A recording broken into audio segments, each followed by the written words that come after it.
क्योंकि वो ब्रह्म रास का वर्णन है, रसैव ही रास। वो पूर्ण ब्रह्म सच्चिदानंद श्री कृष्ण ब्रह्म प्रिया को, गोपी को भावना पूरा करने के लिए आज रास रमन कर रहे। इसलिए शंका मत करना, नहीं तो रास की आनंद नहीं ले पाओगे।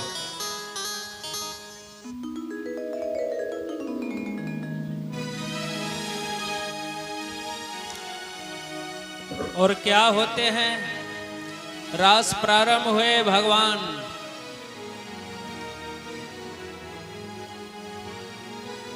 का आनंद ले रहे सभी गोपियों। इसलिए गुजरात के कवि ने गाया है, केसरियो रंग मन लागे रे वाला, केसरियो रंग मन लागे रे वाला, केसरियो रंग लागे रे मोर, केसरियो रंग लागे रे वाला,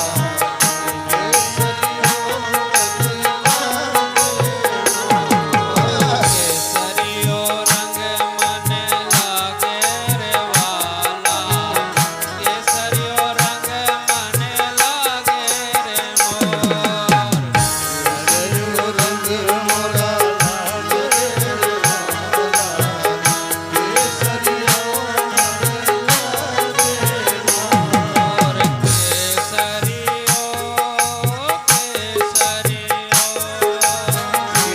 केसरियो केसरियो रंग मन लागे रे वाला, केसरियो रंग मन लागे रे मोर, केसरियो रंग मोरा लागे रे वाला, केसरियो रंग मोरा लागे।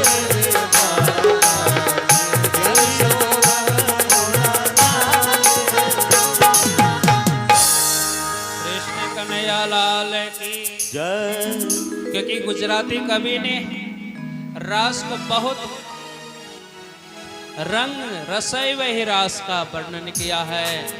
और सुखदेव जी महाराज कह दिए कि हे राजन, के भगवान अपने ब्रह्म प्रियाओं के साथ में रवन कर रहे हैं।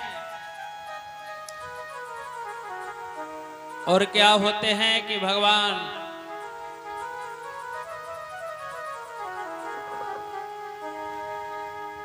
गोपियों के साथ में ब्रह्म रात्रि है, ब्रह्मा का रास रमन हो रहे हैं। और एक सखी के मन में भाव आया, अभिमान आई तामसी सखी के अंदर में कि कृष्ण मुझे अपने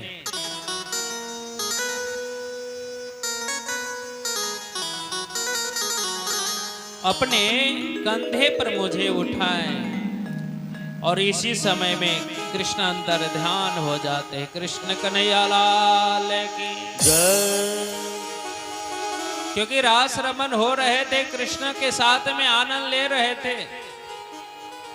और तामसी सखियों के मन में ऐसा भाव आया कि कृष्ण अंतर ध्यान हो गए।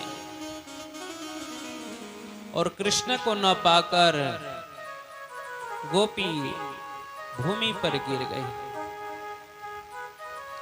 और कृष्ण को ढूंढने लग गए उस वृंदावन में। सुखदेव जी महाराज कहते हैं कि हे राजन, वनम वनम गच्छेनम गोपिका मंदम तडुकानाथयोस्य कृष्ण जयते धाम। क्योंकि भगवान वृंदावन में कहीं नहीं दिखाई दे रहे। गोपी बनो बन कृष्ण को ढूंढ रहे हैं कि इस वन में है, मधुवन में है, कुंज गली में है, सभी ओर ढूंढते हैं, लेकिन कृष्ण को कहीं नहीं प्राप्त किए। सभी दुखी हैं, क्योंकि श्याम सुंदर अपने बीच से बाहर निकल गया है। अब सभी गोपियों मन ही मन विचार रखे कि अब कृष्ण को कैसे मुझे मिलेगा। और एक गोपी कृष्ण बनते हैं और एक गोपिका बनती है कृष्ण गोपी में। और इस तरह से फिर लीला प्रारंभ करते हैं। फिर भगवान कृष्ण वहां उपस्थित हो जाते हैं। कृष्ण कन्हैया लाल की जय। और इस तरह से रास का आनंद सुखदेव जी महाराज कह रहे कि सभी गोपी ने पाया है। और रास संपन्न होते हैं। रास के उपरांत सभी गोपी अपने घर लौटती है। कन्हैया भी अपने मां जसोदा के पास पहुंच रहे हैं। सुखदेव जी महाराज कह रहे कि राजन अब इधर कंस महाराज मथुरा में सोच रहे कि उस कन्हैया को कैसे मारा जाए, क्योंकि इससे पहले पूतना सक्टासुर तृणावत सभी को भेजे हैं, लेकिन भगवान ने उनको स्पर्श करते ही अंत कर दिए हैं। और भगवान वृंदावन में गौ चराने के लिए पहुंचे हैं। बक्टासुर को भेजा है कंस महाराज। और बक्टासुर मुख बाए हैं। लग रहे कि एक कंदरा है और सभी ग्वाल वाल उस कंदरे समझकर उसके मुख में समा गए। भगवान ग्वाल बाल को न देखकर भगवान चिंतित हुए, आखिर ग्वाल बाल गया कहां? क्योंकि सभी ग्वाल बाल का हेड आप कृष्ण है। भगवान को अपनी सखा प्रति इतना अटूट प्रेम है कि एक पल भी सखा से दूर होना ना पसंद करते हैं। और भगवान ढूंढते ढूंढते आगे वन में गए हैं तो देखा बकासुर मुख बाए, सभी ग्वाल बाल उसके मुख में सोच रहा है कि कोई कंदरे में आया। और बकासुर यही सोच रहे कि कन्हैया ग्वाल बाल को ढूंढने के लिए आएंगे और जो ही इस मेरे मुख में समाएंगे, मुख बंद करेंगे, कन्हैया को मार डालेंगे। और कन्हैया गए हैं, बकासुर को सूंड पकड़ा और यूं किया है, सभी ग्वाल बाल को निकाले हैं और बकासुर को अंत किया है। बोलो कृष्ण कन्हैया लाल की जय। इस तरह से भगवान लीला कर रहे। सुखदेव जी महाराज कह रहे कि हे राजन,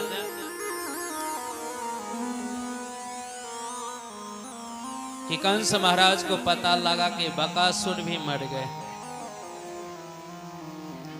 अब कंस महाराज सोच रहे कि अब क्या किया जाए। और मन ही मन सोच रहे कि कृष्ण को और बलराम को मारना है मुझे। उनके लिए यज्ञ का आयोजन करते हैं। तष्टानाम योग्य यज्ञाना कष्टाये पाहे पाहे दामहम तिष्ठानम मुन्यः। क्योंकि कंस महाराज यज्ञ का आयोजन करते हैं, धनुष यज्ञ, और सोच रहे कि उस यज्ञ में कृष्ण को आमंत्रित करेंगे और छल से उन्हें मारेंगे। इसी तरह से संसार है। ये संसार मायावी है। मायावी संसार में हम आए हैं। ये तन प्राप्ति है, बड़े भाग मनुष्य तन पावा, सुर दुर सभी ग्रंथे गावा। ये तन जो मनुष्य तन मिला है, बड़े भाग से मिला है। और प्राणनाथ जी ने कहा, ये माया छे अति बलवंती, उपनी छे मूलधनी थकी। ये माया विचित्र है। जो अपने बस में करना चाहता है, और इस माया से निकलने का एक साधन है तो ज्ञान यज्ञ है। कृष्ण कन्हैया लाल की जय। और ज्ञान यज्ञ में जिसने डुबकी लगाए उनका बेड़ा पार हो जाता है। इसलिए जीवन में पीबत भागवत रसमालय, ये भागवत को इसीलिए पिए जाते हैं कि जीवन में हम माया से छुटकारा मिल जाए। और कंस महाराज सोच रहे हैं कि आखिर कृष्ण को बुलाने के लिए कौन जाएंगे।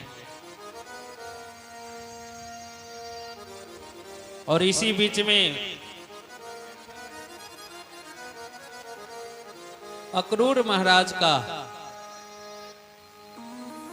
से वार्तालाप हुआ है कंस का। अक्रूर महाराज बहुत धर्मात्मा है, भगवान के प्रति आस्था है, और आस्था ही भगवान के करीब हमें पहुंचा देता है। इसलिए जीवन में हम जहां भी है घर गृहस्थियों में, तो आस्था के साथ हम भक्ति करें, क्योंकि जीवन में आस्था ही हमारा प्रभु के करीब पहुंचाने की एक साधना है। एक आस्था नहीं है, साथ में प्रेम नहीं है, तो प्रभु के समीप हम नहीं पहुंच सकते हैं। इसलिए प्राणनाथ जी की वाणी है, जेरे काम ने बाट ले जे तेह जावे गाम। गुजराती भाषा में महाप्रभु ने दर्शाया है कि जो हम मार्ग लेते हैं, अगर हमें पटना जाना है तो पटना के मार्ग हमें पकड़ना होगा।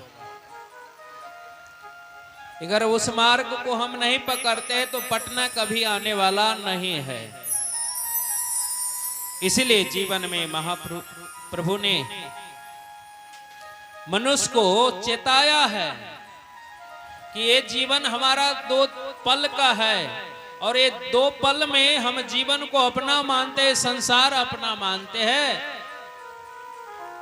इस संसार से निकलने का एक साधना है तो भक्ति है, और भक्ति को जीवन में हम आस्था के साथ उस परमात्मा के करीब पहुंच सकते हैं।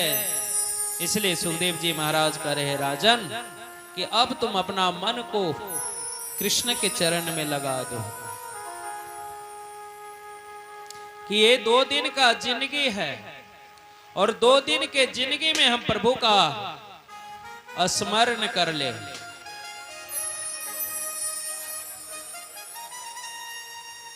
क्योंकि स्मरण ही प्रभु का भक्ति ही हमारा साथ जाता है। इसलिए कबीर ने कहा है, जन्म तेरा बात ही बीत गयो, जन्म तेरा बात ही बीत गयो, रे तूने कब हो न तेरा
कन्हैया लाल की जय। सुखदेव जी महाराज कहते हैं राजन कि ये संसार जीवन हम जन्म लेते ही संसार के कर्म में लग जाते हैं और हमारा समय अंत हो जाता है, हम प्रभु से दूर हो जाते हैं। इसलिए जीवन में हम प्रभु का याद करें, प्रभु का जीवन में भक्ति को जीवन में अपनाएं।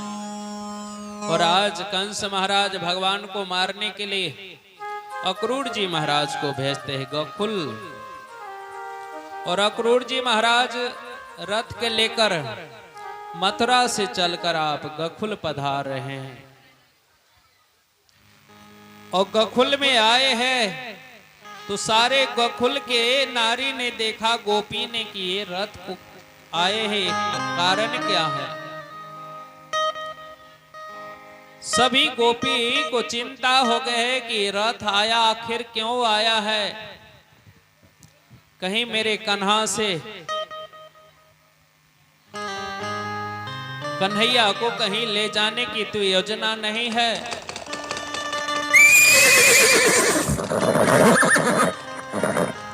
कि सुखदेव जी महाराज कह रहे कि सभी गोपी मन ही मन सोच रहे हैं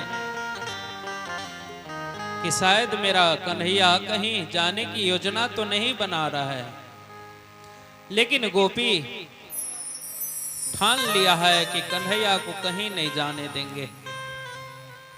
मेरा तन चला जाए लेकिन कन्हा को अपने पास ही रखेंगे, अपने श्याम सुंदर के अपने पास रखेंगे।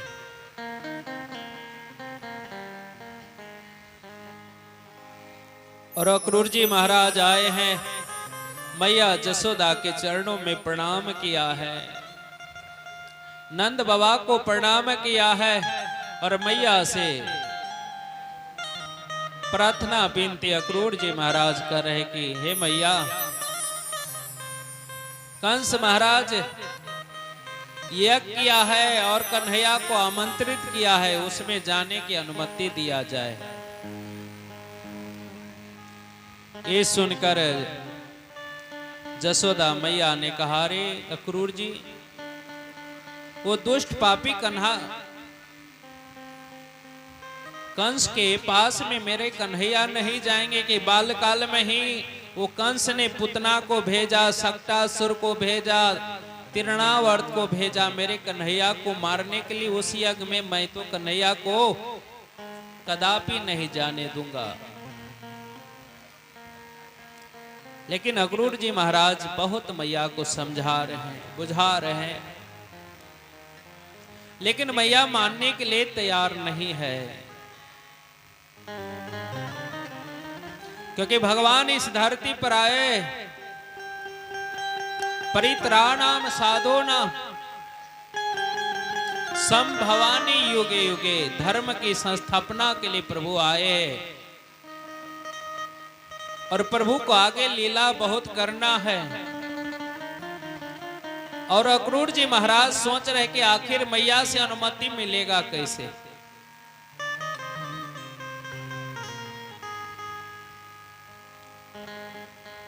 और अक्रूर जी महाराज जाकर नंद बाबा से बहुत प्रार्थना विनती की है कि बाबा कन्हैया को जाने की अनुमति दे, जब तक कन्हैया नहीं जाएंगे तब तक वो यज्ञ संपन्न नहीं होगा। इसलिए 2-4 दिन के लिए आप आज्ञा दे। लेकिन नंद बाबा भी मानने के लिए तैयार नहीं, बहुत प्रार्थना विनती किए हैं और बाबा को मना लिए हैं। बाबा ने कहा अकेले कन्हैया नहीं जाएंगे, बलराम जाएंगे, साथ में ग्वाल बाल को ही साथ लेकर भेजेंगे। अक्रूर जी महाराज तैयार हो गए कि आप जिन को कहेंगे वो सबको मैं लेकर जाऊंगा। इधर गोपी को पता लगा है कि कल कन्हैया मथुरा जाने वाले हैं। गोपी ने कहा कि कन्हैया को जाने नहीं दूंगा, मेरे श्याम प्रीतम मेरे करीब से कैसे जाएंगे, जाने नहीं दूंगा। और प्रात काल कन्हैया तैयार हुए, बलराम सभी ग्वाल बाल, गोपी मार्ग में अपने शरीर को मार्ग में सो गई है। और कन्हैया रथ में बैठे हैं, बलराम जी सभी ग्वाल बाल। अब रथ हाके तो हाके कैसे, कृष्ण कन्हैया लाल की। कि गोपी कह रही है अगर कान्हा को ले जाना है तो मेरे रथ से, तुम अपने रथ से मेरे शरीर के से ले जाओ कन्हैया का, जिसे मेरे प्राण इनके साथ चला जाए। बहुत धर्म संकट अक्रूर जी महाराज के समक्ष है। अक्रूर जी महाराज बहुत समझाए बुझाए, प्रणाम किया है। गोपी मैं 2-4 दिन के लिए तो कन्हैया को लेकर जा रहा हूं, पुनः कन्हैया आ जाएंगे। लेकिन गोपी मार्ग नहीं दे रही है। अंतोगत्वा भगवान को रथ से उतरना पड़ा है। गोपी को प्रणाम किया है। अरे गोपी मैं तो 2-4 दिन के लिए जा रहा हूं, मैं न जाऊंगा तो कंस का यज्ञ कैसे संपन्न होगा, मुझे जाना जरूरी है। सुखदेव जी महाराज कह रहे कि राजन, अंतोगत्वा गोपी मार्ग दिए हैं और उस रथ में भगवान कन्हैया बैठकर मथुरा के लिए प्रस्थान कर रहे हैं। और प्रस्थान